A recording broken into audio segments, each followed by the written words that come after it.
بهتر که تو میزنم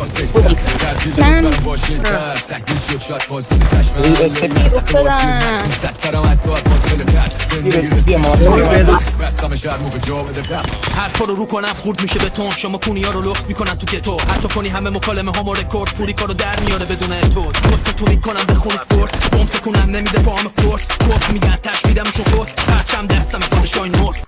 نمودیم میلاتی پر کردن زیر سادی کردیم بشه بازی محکم دست نفشون قاضی کشتم من بیخبرن نفوذمون قاطی دشمن هست. نمودیم میلاتی پر کردن زیر سادی کردیم بشه بازی محکم دست نفشون قاضی کشتم من بیخبرن نفوذمون قاطی دشمن هست. رپ یعنی حجامت روح، تنبیه قضاوت کور، تفکیک عدالت زور، جون آخر تجارت پول. میزنم بهم پر نمیشم، منو شوکه نمیکنه فرم شهر. آدم ها مثل چاهیه که هرچی حال بدی انگاری پر نمیشه.